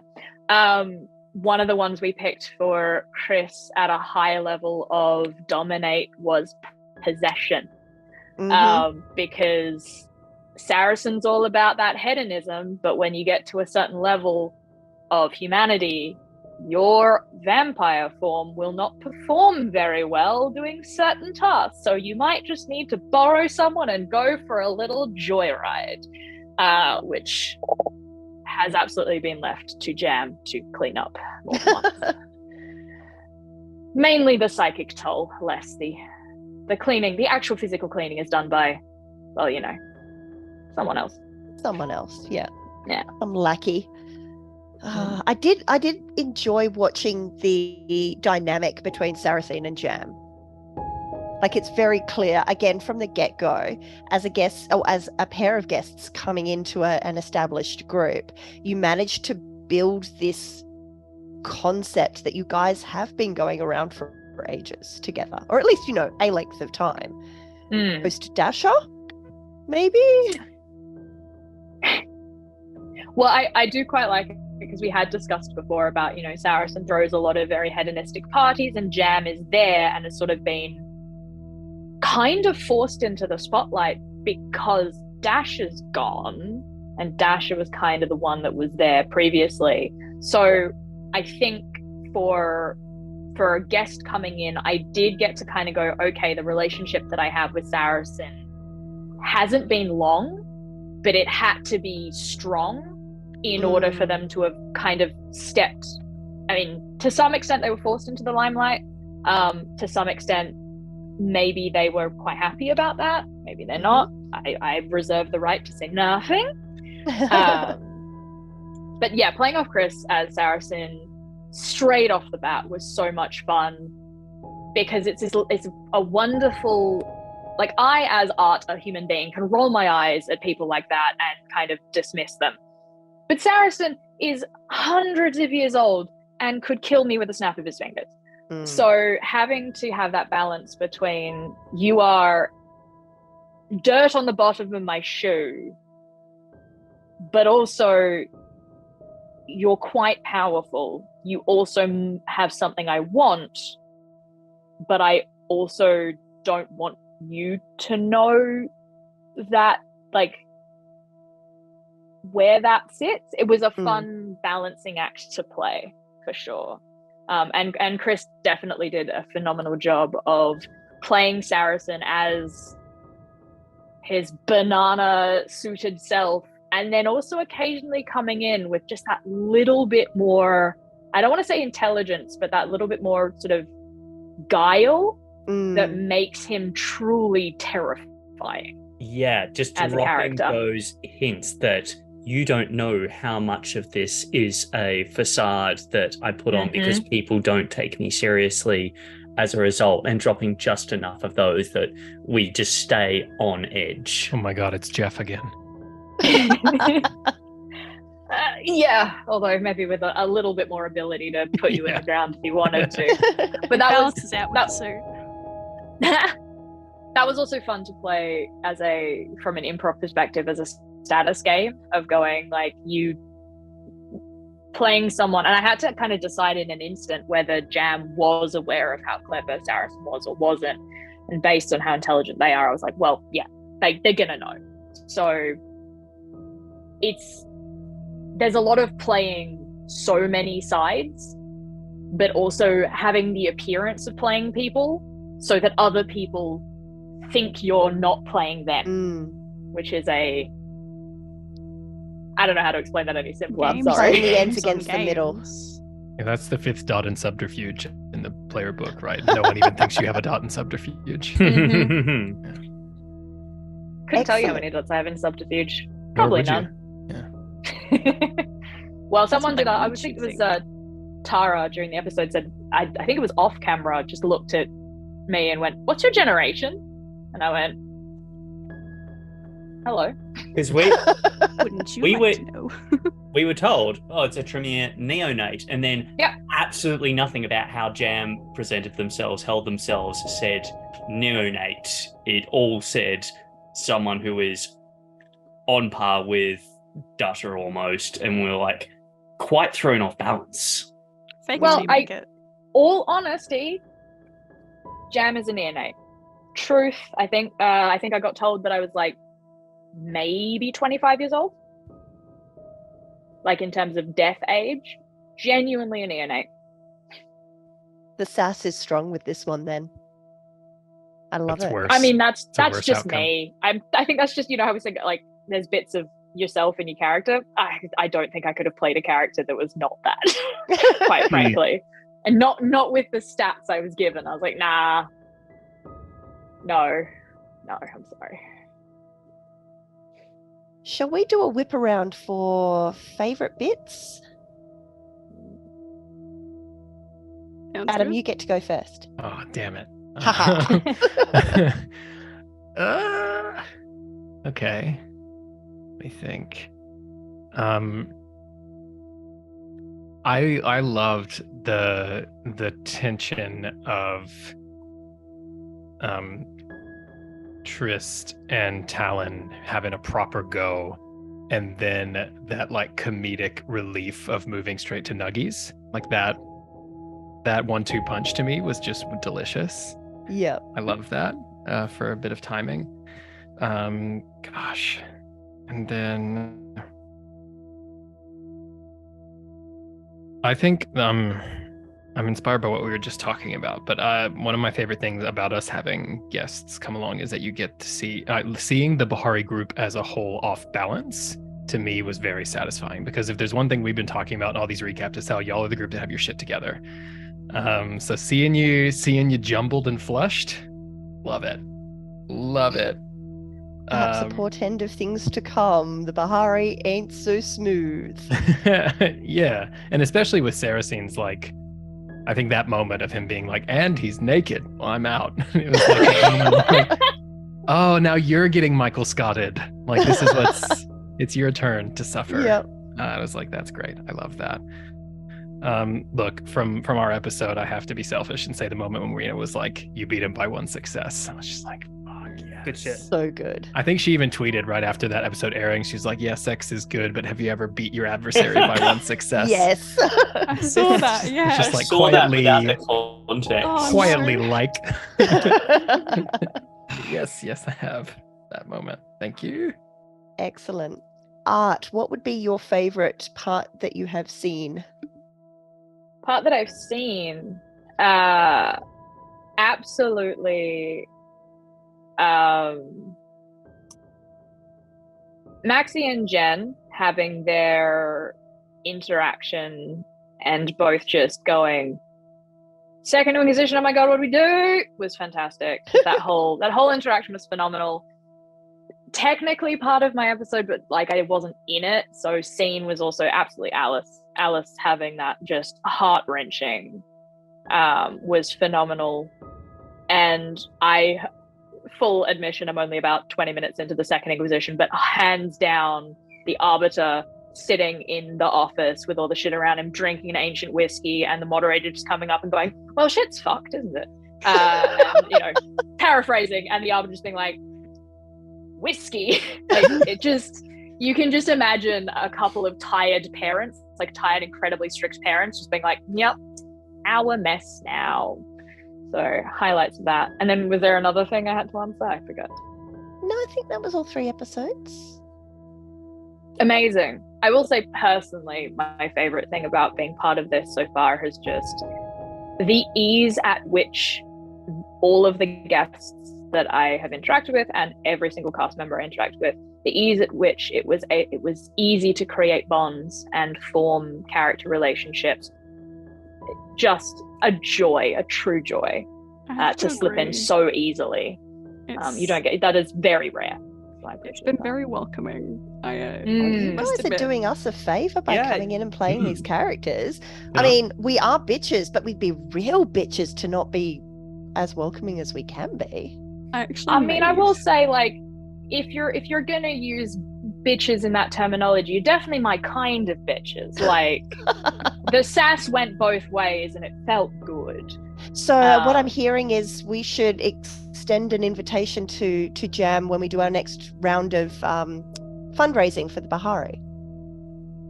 You think I'm not coming back, baby? Hello. I say nothing, but I may know. Eyes looking left emoji. Yeah, just that gif of the monkey being like, hello. I'm not. Excellent. Nothing. This Definitely is what we like to hear. Kai.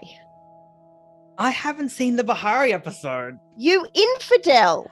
In fairness, I was invited to the recap. I thought we had something special. I can't watch an entire episode in 5 minutes. Where's your sense of self-improvement? Actually, I don't. So, I can't of what you have seen. I will admit. So 3 do come to mind. 1 is self-indulgent because I had so much fun probably acting out what you just mentioned. I loved acting out the oh my god, the Inquisition ramble. That was so, like, having the energy was so much fun. I love going, watching from my and Adam's episode. I loved Nora shooting Charlie. That was wonderfully, and I loved your reaction, Adam, because you just go, what happens to Charlie? In that very, well, this is my life now voice. I was like, what marks do I have to put on this sheet now? What does this mean? You're leaking all over my jet. But probably favorite bit to watch. So those were my favorite bit to do, favorite bit to experience. Probably my absolute favorite clip to watch is I loved during the Trist and Talon argument, and you're just gradually watching UA grow more and more like fed up in that very composed, I am trying my best to be patient. I should be used to this by now.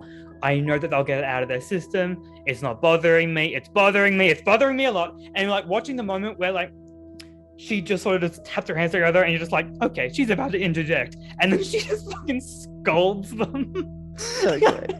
It was like, sorry, watching that build up, like watching it gradually build up and build up and build up. And then just finally watching UA just actually lose patience was very cathartic.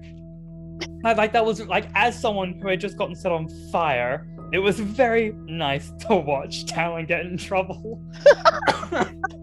But the bit that absolutely will stick with me that I cracked up at has to be the whiskey. Oh my god, the arbiter, like everything just falling to the floor. I almost fell out of my chair. That was the best thing I've seen in a long time. It was very good. Like it's the little moments of improv like that where that Rena tolerates from us that just gives me so much joy. And like, fuck it. That was, it was a lot of those moments in the SI episode were excellent. tension releases, and that was a wonderful one. Yeah. I adored it. So those would be my 3. Excellent. For me, for the cam, definitely the Jen and Maxie moment, but also Charlie pivoting face down on the bed, like done. Like just, yes, Mr. Composure himself. Bonk. For the SI, I feel like, well, obviously the whiskey moment, except, books. But the moderator going through to the science labs and going, so what are you making here? Oh, you're just fucking around and finding out. Right. Have you found out anything? No? So really, you're just fucking around. That was just like, every managerial moment I have ever had in my life. Yes.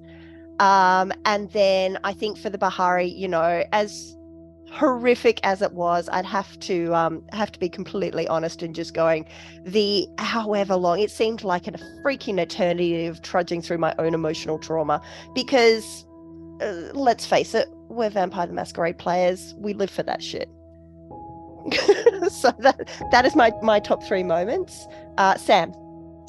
I have to say, moments that I loved to watch was Yue all but snapping at Talon and Trist, just having it at them in such a such a dignified, disappointed manner, and like, we're just going to go now, and like, yeah, I'll drive. Oh, I probably shouldn't drive.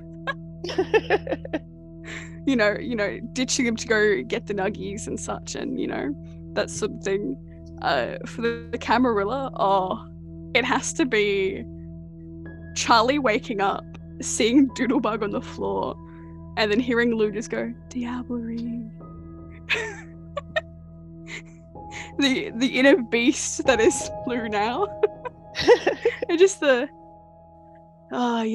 gotta. For the Bahari episode, it definitely has to be Alice, and when don't make me go through that again. Because that shattered me. Oh my gosh. Just shattered. I was like, Alice is not, like, there's a reason she is so tough on the exterior. And we got to see that. Favorite part playing was when I had to get more dice than I had already pre-pulled out. Oh, we love it. You can hear Joel in the corner go like, oh no, or something. And you said, I'm going to need more, and you hear off camera, oh no. And then I rolled 1.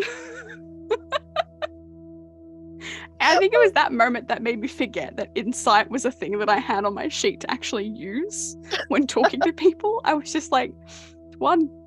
Common problem among our tables. Rena will be happy to tell you, I'm sure. Yeah. We rolled our first one in episode 4 or something.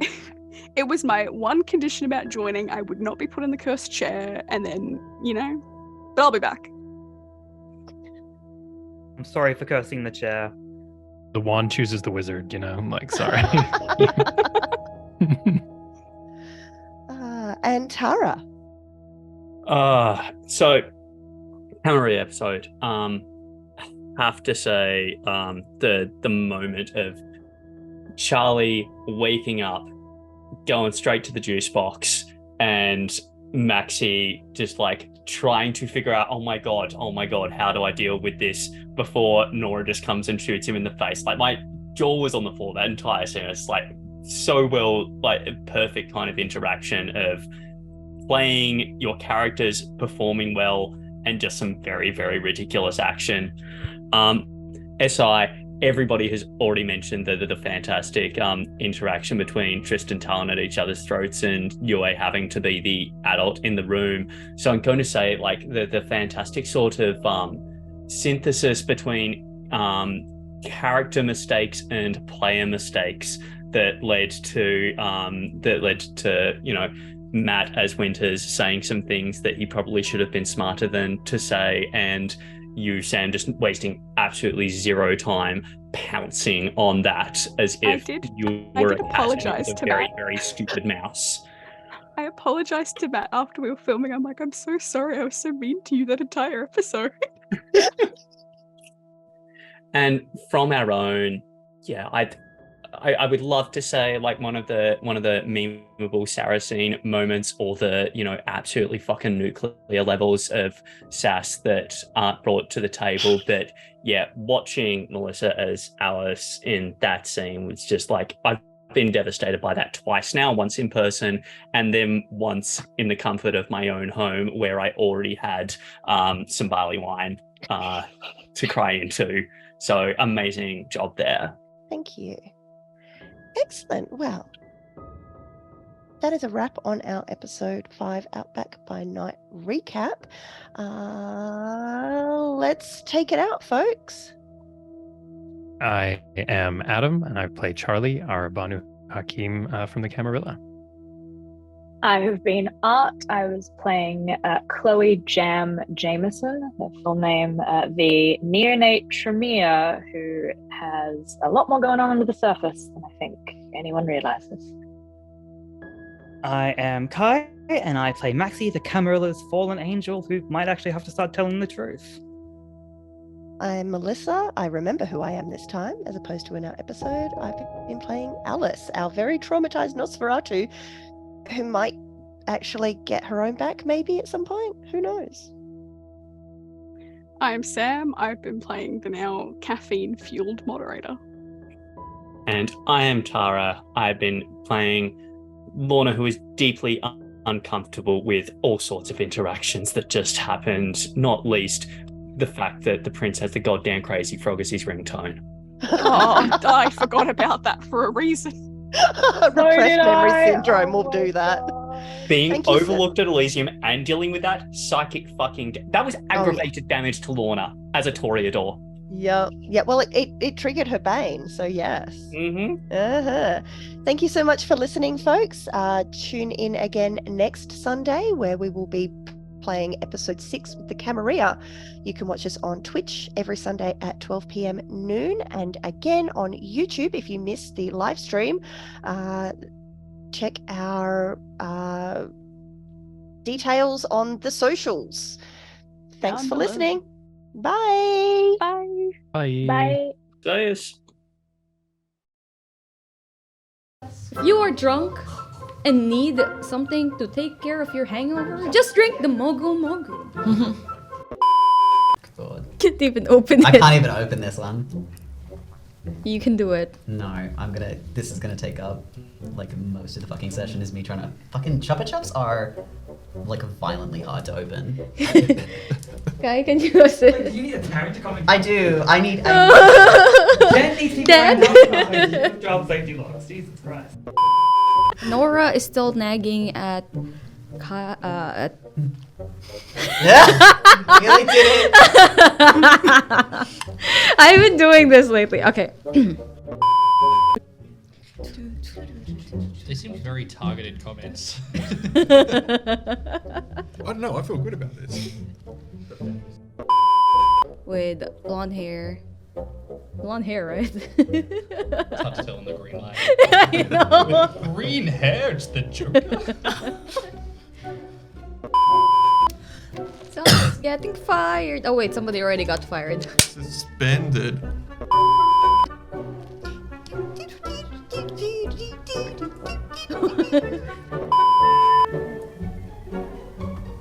That person. Why are you looking like that? Stop!